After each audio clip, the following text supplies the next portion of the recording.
And this may sound crazy for people who are in like the United States or Canada or whatever, but for people inside dictatorships, privacy is life or death. Dictators need control. They need censorship, confiscation, closed capital markets to run their, racket. Bitcoin breaks through all that, gives people free speech, property rights, and open capital markets. Whether it be Modi in India or Ortega in Nicaragua or Lukashenko in Belarus. I mean, if you're a human rights group or a political group that they don't like, they freeze your bank account. This is becoming prevalent and obvious and normal. So the normalization of financial repression has really made the need for Bitcoin much more dire. Welcome, everyone. Surveys over the last couple of decades show that a majority of Americans believe that the next generation will be worse off than the last. Will these fears be realized? Here at Exploring Prosperity, we challenge pessimism and delve into the complexities of human progress. Today's focus, the struggle for power under authoritarian regimes. Over half the world's population lives under such oppression, raising a critical question. Are these citizens gaining ground, or are they losing the fight for a better life? Traditional views of prosperity often focus on economic winners, leaving the rest behind. But what if true prosperity hinges on empowering those who struggle in the bottom half? Joining me today is Alex Gladstein, a champion for human rights and a keen observer of global power dynamics. His work with the Human Rights Foundation tackles these issues directly. Alex, welcome. Thank you for having me. Absolutely. Well, hopefully our viewers will leave this discussion with an idea of whether people trapped under authoritarian regimes have more tools and hopes now than they have in the past. Why don't we start by just talking about the Human Rights Foundation and what the mission is? Sure. The Human Rights Foundation was founded to attack the problem of tyranny and the structural issue that the human rights industry largely focuses on democracies, leaving very few funds left over for work under totalitarian regimes and autocracies. This is kind of obvious, but most wealthy people that donate to charities are based in democracies. Yeah, it's just the way it is. It's a structural issue. So what that means is obviously most of those people want to support their own backyards, which makes sense. Totally empathize with that. They want to support causes near and dear to them. So what you end up having is a very, very tiny percentage of human rights funding going towards China, Saudi Arabia, Russia, etc. So the groups doing the work there are not only structurally disadvantaged in terms of, usually being illegal or persecuted on the ground, but also there's just not a lot of funding available. So HRF was created as an organization that would focus on tyranny, that would focus on authoritarianism, that would try to help these groups and these people. And it was essentially launched in 2005. I joined about 18 months after it was launched. I started doing a lot of work in the areas of Cuba, North Korea, other closed regimes, trying to help get information inside to people, trying to do campaigns to help push freedom a little further forward in some of these countries. And that's sort of the background. I mean, today it's 5.7 billion people that live under an authoritarian regime. So it's about 70% of the world's population. This show is being brought to you by our sponsor, Truflation. Professional investors and economists, and probably any casual observers, know that government inflation statistics are only an approximation of what real inflation is. Not only that, but the government has a conflict of interest because high inflation can be so damaging to the economy, the deficit, and our $34 trillion in debt. Truflation collects over 13 million pricing data points. Most are updated daily to reveal inflation with precision for asset managers, governments, companies, and the general public. Check them out at truflation.com. What is the term authoritarian defined? What's the core that differentiates authoritarian regimes from others? Well, it's subjective, obviously. Some people would call the U.S. government authoritarian. I would disagree. I think there's a very clear breakdown between governments that are one-party states versus governments that are vibrant democracies with various political parties that candidates can choose from that balance power. For me, I look at it as kind of a pyramid where you have civil liberties at the bottom, things like free expression, freedom of assembly. Then you have separation of powers layered on top of that, basically limitations on the government, and then basically civil society. So these three things are very important. So if you have a society that has robust civil society groups, whether they be watchdogs or just really anything, could be stamp collecting organizations or sports clubs or whatever, but basically things that exist outside the control of the government. If you mix that with healthy checks on government power, those could be things like term limits or a Supreme Court, or laws that prevent the government from doing stuff to you. And then that's got to all be on a foundation of basic civil liberties. That is going to be what we call an open society. At the very top of the pyramid are the elections, but the elections don't matter unless you have this other stuff beneath. So a liberal democracy would be, in my view, a country that has all these things plus free and fair regular elections to rotate the people in power, and to keep people accountable who are in government positions. And authoritarianism is a society that lacks these things. So we're talking about one-party states, no free and fair elections, no press freedom, no independent judiciary, no real separation of powers between the executive and, for example, the military or the treasury, etc. That would be an authoritarian regime. Well, I guess one of the things that authoritarian regimes have become good at over the last century is hosting elections and hiding behind that as a guise, even though their authoritarianism. Yeah, of course. I mean, Hitler was elected, Kim Jong-un was elected, every dictator is elected. So, I mean, the elections themselves are totally meaningless unless there is below it, vibrant political debate, basically. How are authoritarian regimes as a percent of total nations actually growing now or shrinking? Well, we had like a wave of democracy in the 80s and 90s into the 2000s, where you had a ton of democratization in Eastern Europe, Latin America, Africa, elsewhere. This has slowed down and stagnated and is even reversing in some cases. So, for example, there are big countries like the Philippines and Thailand that have reverted in some cases back towards a more authoritarian structure. Obviously, things have become more authoritarian in places like Russia, Turkey, Venezuela. So it's kind of stagnating right now. I mean, there are some successes and some victories, but they tend to be few and far between. So the world's kind of stagnating and probably tilting more authoritarian lately, I would say. And that's at the political level. Then you have deeper issues, like, for example, freedom on the internet, and that has become a bigger issue lately, and that's not looking good. We've had more and more control and censorship and deplatforming all the time. It'd be hard to say we have a freer internet than we did 20 years ago. That's for sure. Well, maybe part of the reason that people have focused on the developed world and the non-authoritarian regimes to work their philanthropy is the difficulty. I mean, to me, it's mind-boggling to think that you can get inside authoritarian regimes and make a difference. What were some of the tools in the toolkit that HRF had at the beginning and has had since? Well, the internet. I mean, the open internet was something that dictators didn't like at first. So we tried to get pieces of the open internet into Cuba and North Korea, for example.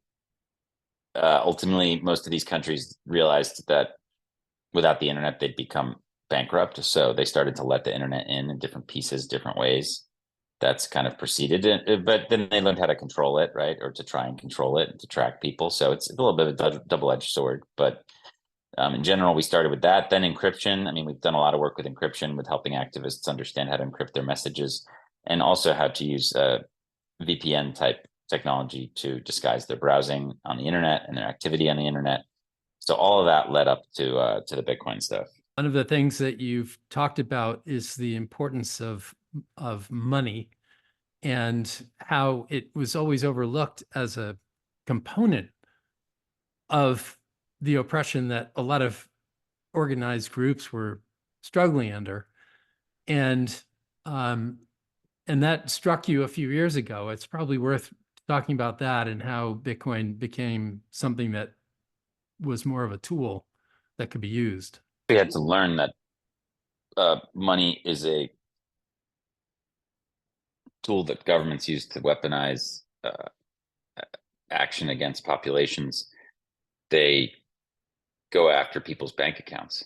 And this took some time to realize, but now it's like a first choice tactic that autocrats use to go after their opponents, whether it be Modi in India or Ortega in Nicaragua or Lukashenko in Belarus. I mean, if you're a human rights group or a political group that they don't like, they freeze your bank account. This is becoming prevalent and obvious and normal. So the normalization of financial repression has really made the need for Bitcoin much more dire. That took a while for us to figure out, and we started to observe that over the years. And once we realized that activists were using Bitcoin to retaliate and to react, then we realized it was something we probably needed to look at more closely. And eventually we developed a bunch of programs and ways to help people in authoritarian regimes, expand Bitcoin. One of the things that I find most people don't understand and ask a lot about is if you're transacting in Bitcoin in Africa or in any of these countries that are developing, how is it that it translates? How easy is it for people to put it into cash? They'll have Bitcoin, and then they sell the Bitcoin into local currency using peer-to-peer marketplaces all around the world. Even in China, there are groups to do this. Even where it's like completely banned, there are groups that will do this. Like any black market for small items. Yeah, exactly. Like it's pretty easy. Whereas 10 years ago, it was hard to sell Bitcoin. Today, it's very easy to find someone who wants to buy your Bitcoin, whether you're in Russia or literally the border of North Korea or Gaza or Ukraine, or if you're a Venezuelan refugee in Colombia. Like there's ways for you to like exchange your Bitcoin for either cash, goods, or services. Whereas that didn't exist 10 years ago. It is relatively trivial to do this almost anywhere on earth now, which is pretty crazy. And I mean, it's even in Hong Kong and Russia, there are still Bitcoin ATMs, and you can go to them with your Bitcoin. And for small amounts, typically you don't need ID, and you can send your Bitcoin to the machine and it spits out cash. I mean, these ATMs are pretty critical infrastructure, and they're actually a lot of Bitcoin ATMs. Now, a lot of them require ID, so you're tracked or whatever. But in general, there's Bitcoin ATMs in a lot of places. Yeah, I would have, yes. Eventually the adoption is going to get so widespread that you won't need to translate it into expendable cash as much, hopefully down the road. How far are we towards an adoption that starts freeing up the economy more, so that you don't have to be going to cash machines? And I mean, look, well, it depends. I mean, a lot of people have educated their local merchants about Bitcoin.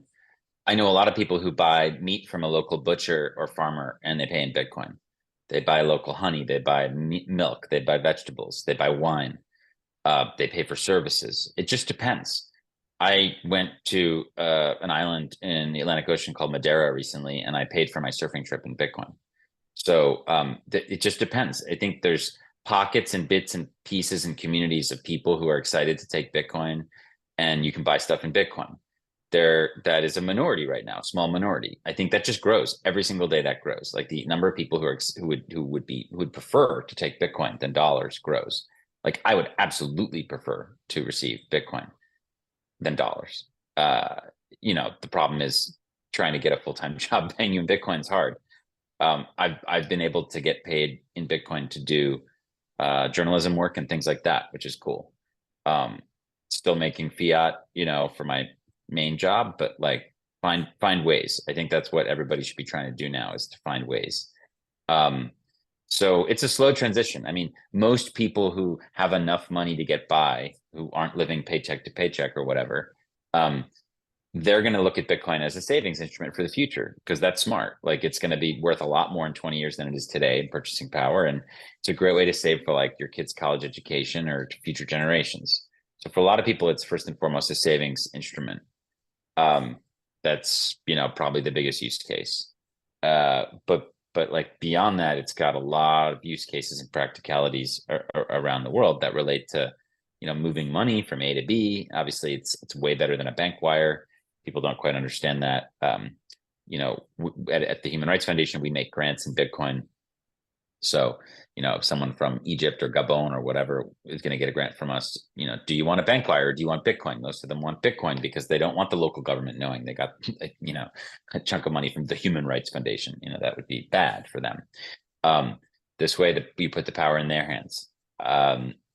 There's, again, like in the case of a human rights issue, whether it be environmentalists or labor leaders or anti-slavery activists or journalists. I mean, governments, again, they're freezing the bank accounts of these groups. So you don't want to send money to a bank account, but they can't freeze Bitcoin. So you send it to a Bitcoin account.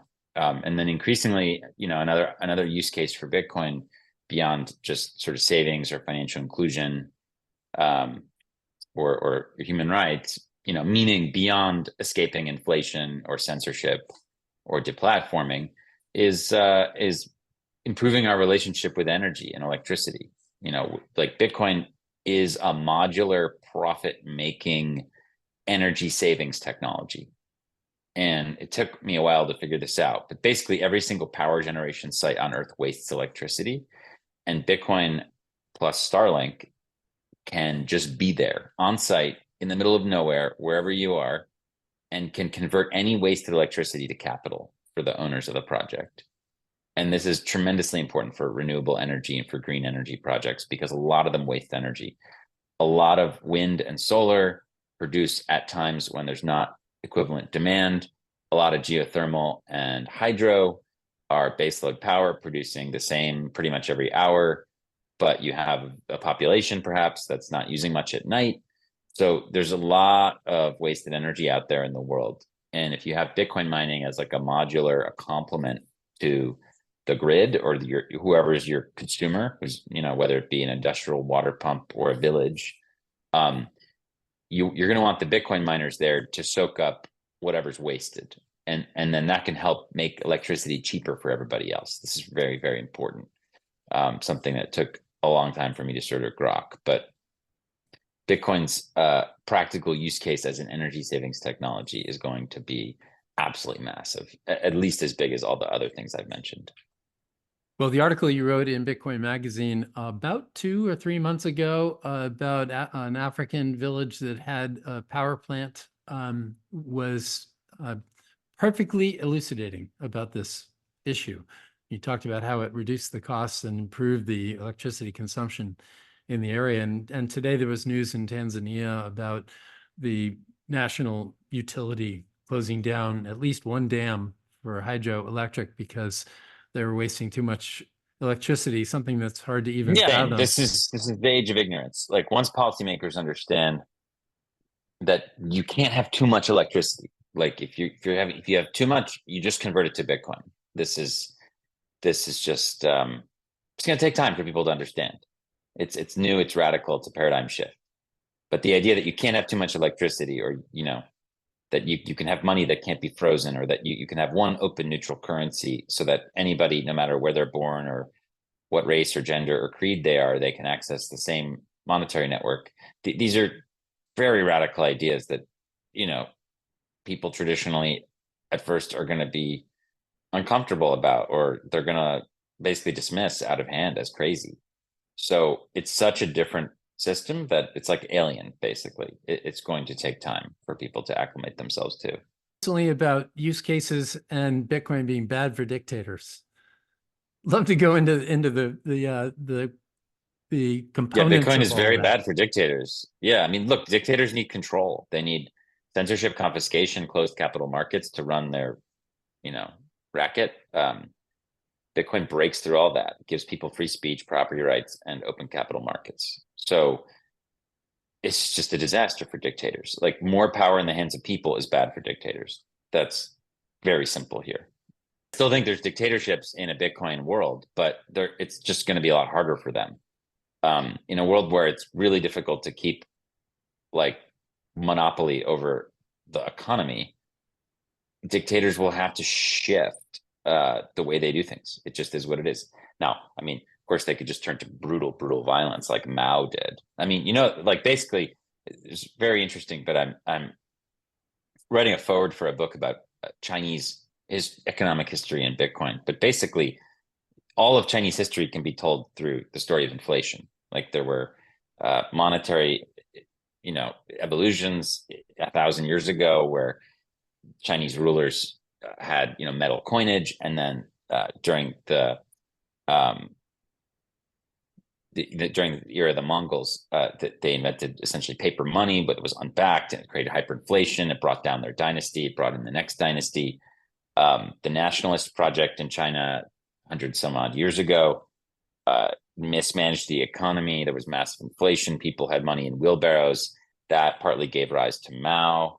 And then Mao like controlled inflation through violence. Like they had price controls and capital controls. And if you stepped out of line, you were just basically killed. So for like decades, they didn't have really inflation, so to speak, in China because it was controlled by violence.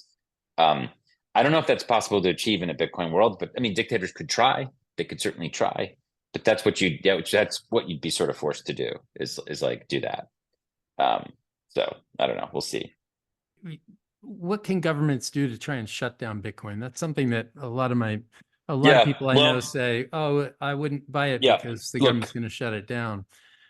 The worry is not the government's going to ban Bitcoin. The worry is the government will go after particular kinds of Bitcoin use. Like what could happen is that, you know, official like investment into ETFs or, you know, KYC Bitcoin, meaning Bitcoin attached to your identity, can be incentivized or you know, forced, and then, you know, privacy seeking Bitcoin or you know, Bitcoin beyond ID could be persecuted, and that's a real fear. So today is a monumentally bad day for Bitcoin because about 2 hours ago they just the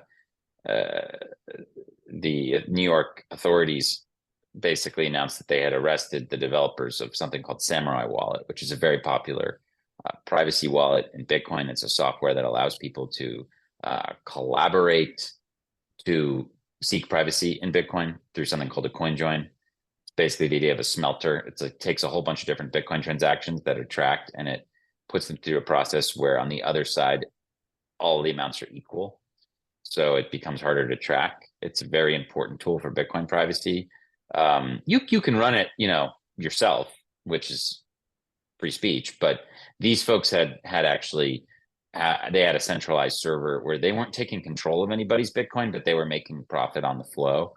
And so they just got hit with a big case, and that's really scary because of that, like the chilling effects it's going to have on the Bitcoin ecosystem. So this is a really big before and after moment in Bitcoin, actually. So you ask, you know, what is the government going to do? Okay, well, they're going to go after privacy in Bitcoin, just like the way they've tried to go after privacy, by the way, on the internet. You know, it's like they tried to throw the book at activists in the early 90s. Like this is that now. Early 90s, they tried to put clipper chips in people's phones and arrest Paul Zimmerman and do all that stuff. That's happening now with Bitcoin. So we have to fight for freedom on the internet. That's very important.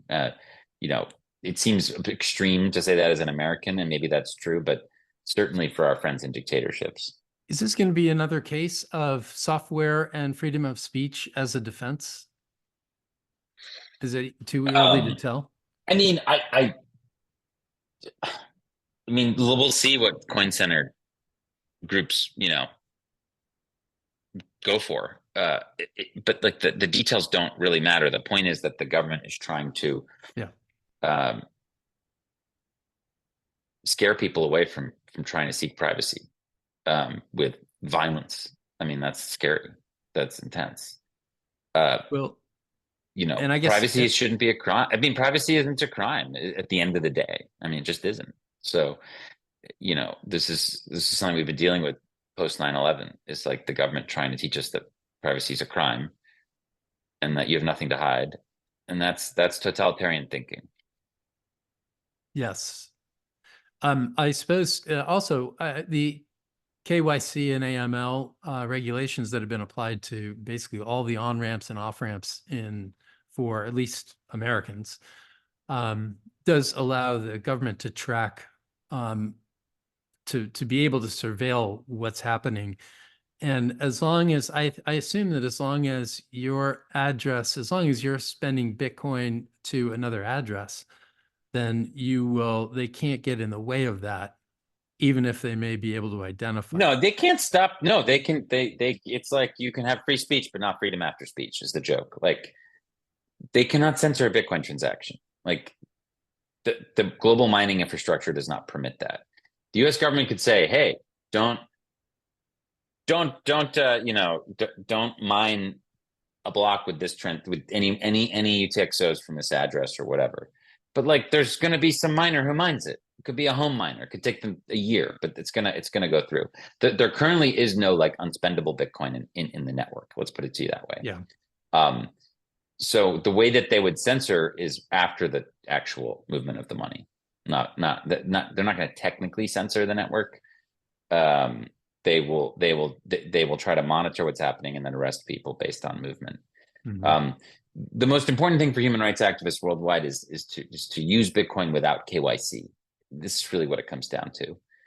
And again, this may sound crazy for people who are in like the United States or Canada or whatever, but for people inside dictatorships, privacy is life or death. So that's really what it's going to take, is doing cash trades, using Bitcoin wallets without pairing the wallet to your identity. This is very, very important stuff.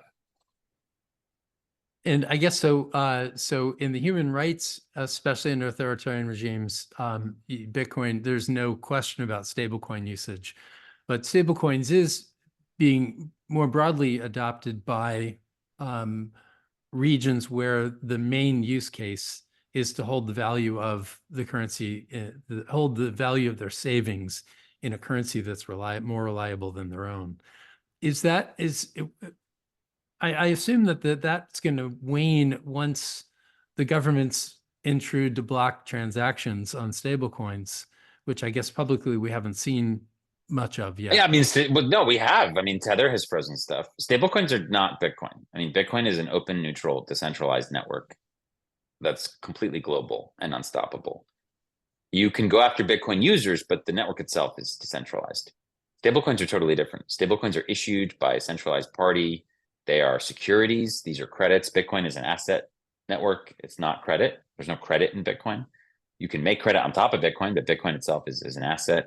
Stablecoins at their core are liabilities. They're securities. They're credits, and they are issued by somebody.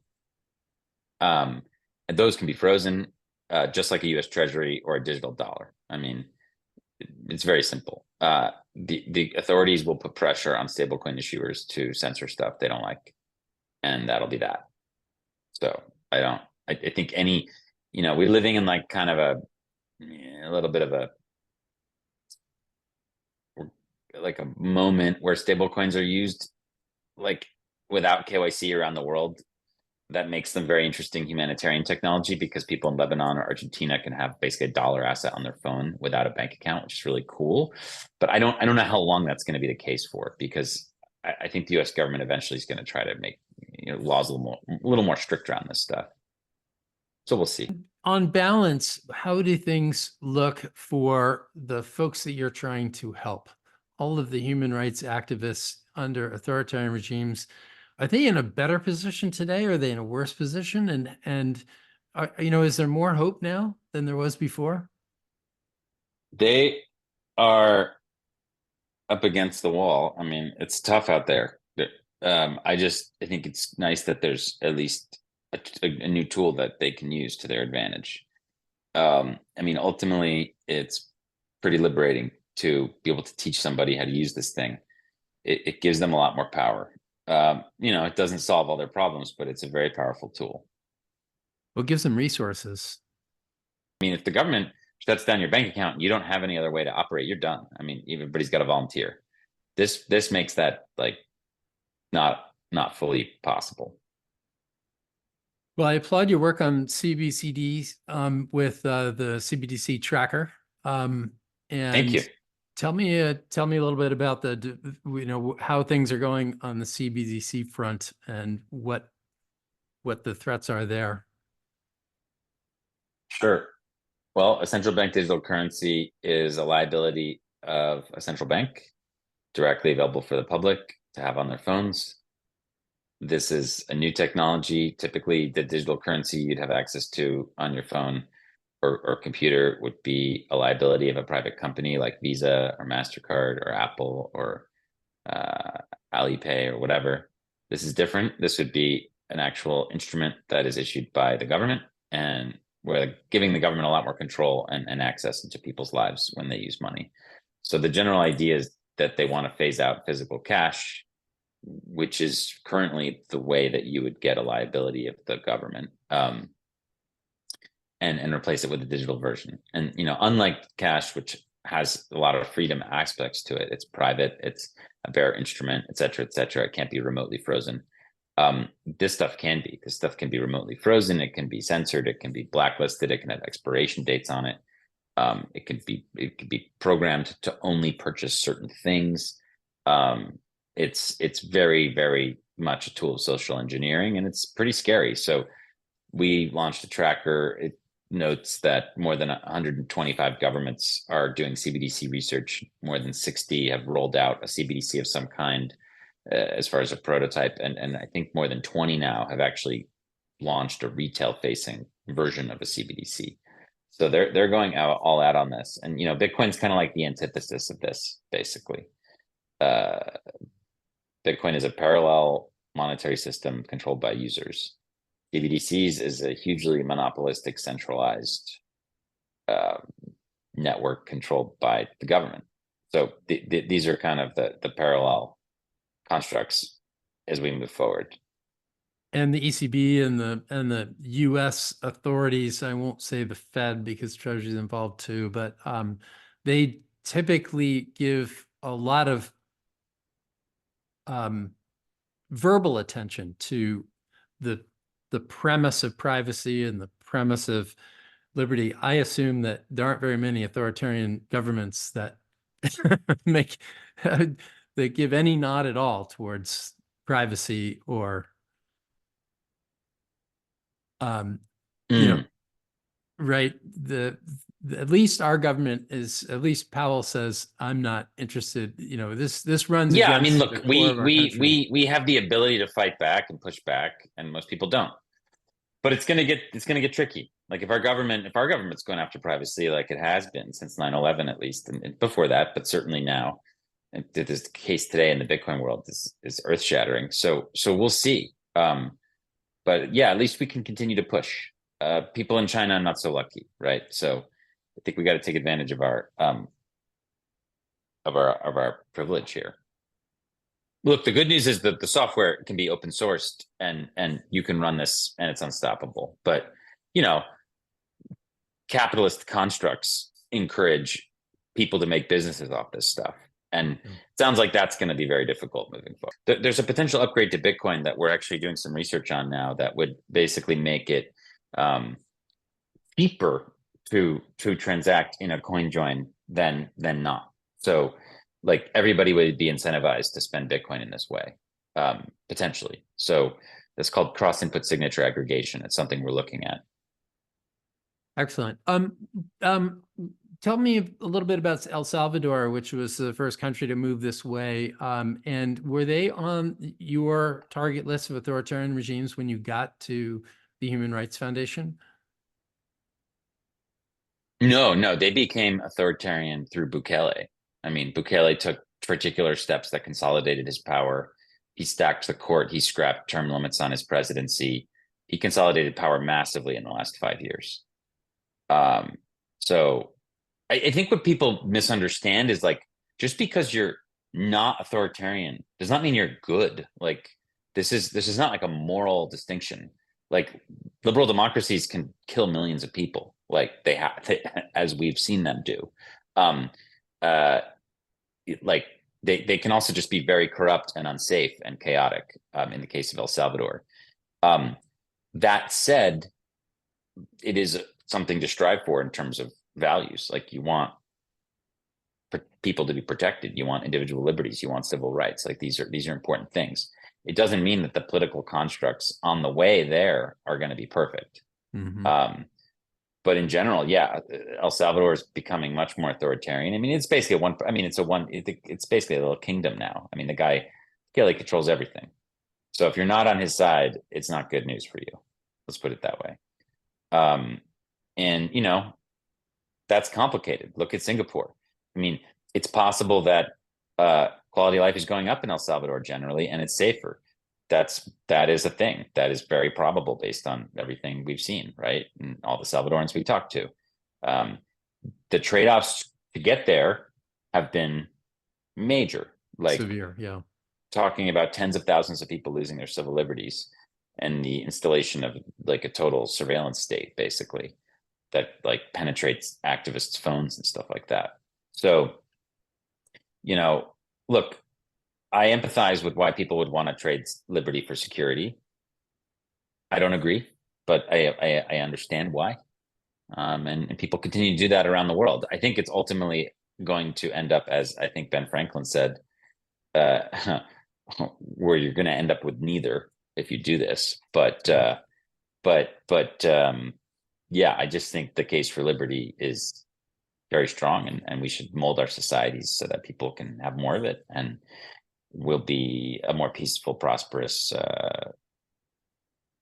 world if there's more liberty. I mean, when you talk about when democracies go wrong, it's when they violate liberty. It's like when they go and do death and destruction and violence that's unaccountable, like the Iraq War or what Israel's doing in Gaza or whatever. These are like these are transgressions of liberties for people, right? So I think liberty remains the North Star in terms of just basic human rights, civil rights, negative rights, civil liberties. This stuff is so important. So Bitcoin is very helpful for those things because it really puts power back in the hands of people. So that's why it's so important. And outside of But Bitcoin, anyway, you look at all the traditional levers, and there yeah, doesn't seem to be much of a change that is noteworthy, except maybe AI, which you've pointed out is probably even more threatening in the hands of authoritarian regimes than. yeah. I mean, most technology is not, conducive to individual power. I mean, most of it's centralizing. So this is one thing we can work on. Thank Yeah. you very much. And I guess it's a pretty muddy picture, a cloudy picture on whether authoritarian regimes are gaining ground or losing ground in the next decade or two, right? Yeah, well, it's up to people. It's up to us. But the one thing we can do at home is try to make our democracies better and improve them. Because right now they're not doing so hot. There's a lot of support for dictators from democracies, and there's a lot of support for violence from democracies, which is not nice. So I think we start there if we live in a democracy. We reform our own countries. Well, thank you for your work, and best of Appreciate luck that. in being as effective as possible. Thank you. Thank you very much, Robert. Take care, Alex.